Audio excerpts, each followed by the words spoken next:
کہ ایک تو یہ جھوٹ بولا سارے نبیوں کی جو بیویاں ہوتی ہیں وہ مومنوں کی امہات ہوتی ہیں، یہ اس نے جھوٹ بولا۔ دوسرا جھوٹ یہ بولا کہ اس میں اپنے آپ کو بھی گھسیڑ لیا کہ میں بھی چونکہ نبی ہوں تو میری بیویاں بھی اب مومنین کی مائیں ہیں، یہ دوسرا جھوٹ ہے۔ اچھا، یہاں پر آگے بات اگر ہم بڑھائیں تو نیچے یہ ہائی لائٹ عبارت آپ کو نظر آ رہی ہوگی، یہ دیکھیے، یہ لڑکی کل کو ایسے شخص کی بیوی بنے گی جسے خدا تعالیٰ نے بروز محمد ٹھہرایا ہے، اور اس طرح وہ اس زمانے کی عائشہ بھی کہلائے گی۔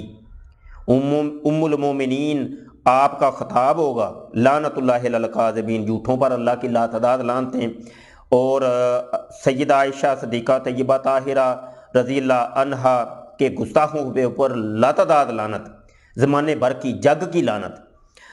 اچھا جی، یہ دیکھیے کہ ایک تو مرزا غلام قادیانی نے کہا جی یہ ایک ایسے مرد کی بیوی بنے گی جو کہ بروز محمد ٹھہرایا جائے گا۔ بروز محمد کیا ہوتا ہے؟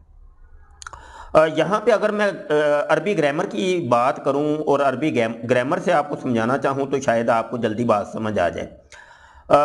ضمیر دو طرح کی ہوتی ہے، ایک ضمیر مستتر ہوتی ہے، ایک ضمیر بارز ہوتی ہے۔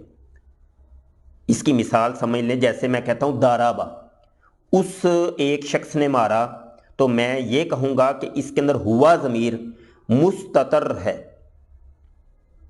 ہوا ضمیر مستتر ہے، پوشیدہ ہے، چھپی ہوئی ہے۔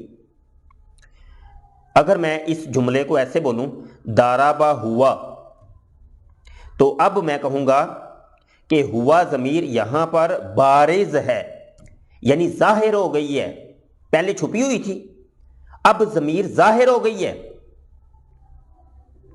تو بارز ضمیر ظاہر جو ہوتی ہے اس کے لیے لفظ بارز بولا جاتا ہے، تو یہی جو بروز ہے اس بارز سے نکلا ہے۔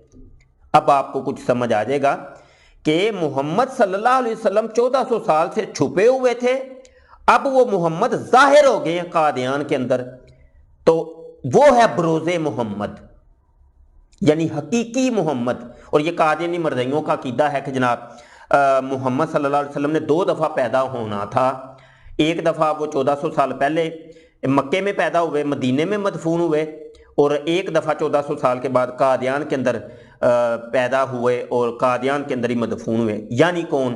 مرزا غلام قادیانی، دنیا کا کذاب اور دجال انسان۔ یہ ہے بروز محمد۔ لو جی، بروز محمد کی اس نے وائف ہونا تھا، تو لہٰذا یہ جو نصرت جہاں بیگم ہے وہ کیا ہے؟ وہ عائشہ بھی ہے اور ختیجہ بھی ہے، لعنت ان کے اوپر لعنت۔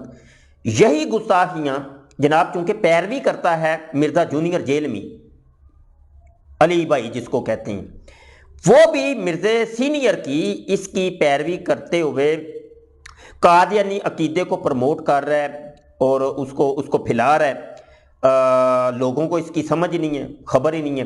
وہ بھی بارہا حضرت عائشہ صدیقہ طیبہ طاہرہ کی گستاخیاں کر چکا ہے، بارہا گستاخیاں کر چکا ہے۔ حالیہ میری ایک ویڈیو وہ آپ کو میرے چینل کے اوپر ختم نبوت فورم کے اوپر مل جائے گی، آپ اس کے اندر ثبوت دیکھ سکتے ہیں، ملاحظہ کر سکتے ہیں۔ تو حضرت عائشہ صدیقہ طیبہ طاہرہ کی گستاخیاں یہ کوئی نئی بات نہیں ہے، یہ پرانی بات ہے۔ مرزا غلام قادیانی سے پہلے یہ روافظ کا یہ طرز عمل تھا کہ وہ حضرت عائشہ صدیقہ کی گستاخیاں کیا کرتے تھے، لیکن جناب یہ مرزا غلام قادیانی نے پھر اس کو زیادہ ہوا دی۔ اس کے بعد موجودہ دور کے اندر سب سے زیادہ جو ہوا دے رہا ہے وہ مرزا جونیئر جہلمی ہے، جو کہ مرزا سینئر غلام قادیانی کی طرز کے اوپر تبلیغات کر رہا ہے۔ آج کے لیے اتنی کافی جی۔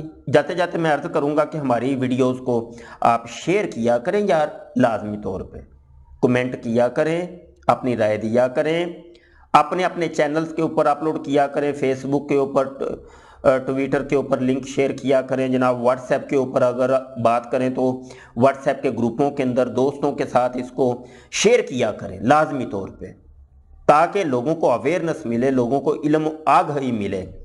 لوگوں کے علم میں نہیں ہے کہ حقائق کیا ہیں، یہ حقائق قوم تک پہنچانے ہیں۔ فتن کا دور ہے، اور قرب قیامت ہے، تو فتنوں سے آگہی ہر مومن کے لیے ضروری ہے۔ وما علینا الا البلاغ۔ السلام علیکم ورحمۃ اللہ وبرکاتہ۔